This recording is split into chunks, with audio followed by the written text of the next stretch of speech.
का यादव सतनामी आदिवासी।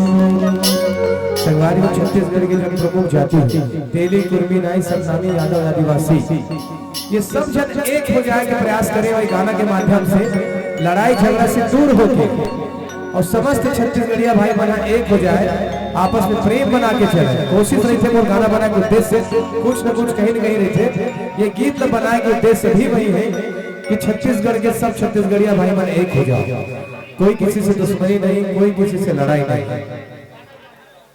का तेली का कुर्मी का नाई, का यादव सतनामी आदिवासी, का तेली का कुर्मी का नाई, का यादव सतनामी आदिवासी। हम छत्तीसगढ़ के वासी, हम छत्तीसगढ़िया भाई, जाति पाति के संगी करने को जीविदाई। हम छत्तीसगढ़ के वासी, हम छत्तीसगढ़िया भाई, जाति पाति के संगी करने को जीविदाई। तेली का कुर्मी का नाई, यादव सतनामी आदिवासी।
बरोबर अब यही संस्कार है,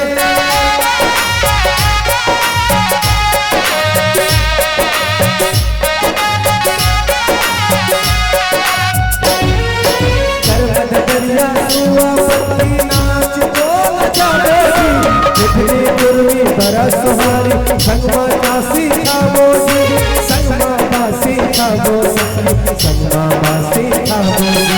माया की गुरबाई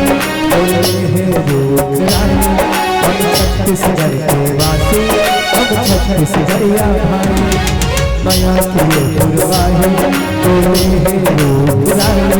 हम छत्तीसगढ़ के वासी, हम छत्तीसगढ़ के भाई, का तेली का कुर्मी का नाई, यादव सतनामी आदिवासी।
बंधे हवे मिटाने,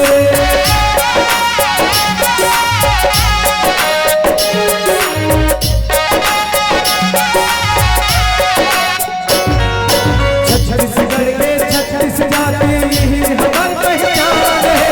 ये भिखार के मेरे बरोबर बंधे हमें मिटान रे, बंधे हमें मिटान रे भैया, बंधे हमें मिटान रे। टुकड़ा के देगा लौटी, टुकड़ा में टुकड़ी दाई, टुकड़े ये जिंदगानी नहीं हो गई कभी लड़ाई। टुकड़ा के देगा लौटी, टुकड़ा में टुकड़ी दाई, हम छत्तीसगढ़ के वासी, हम छत्तीसगढ़ यार का तेरी का तुर्मी का यादव सतनामी आदिवासी।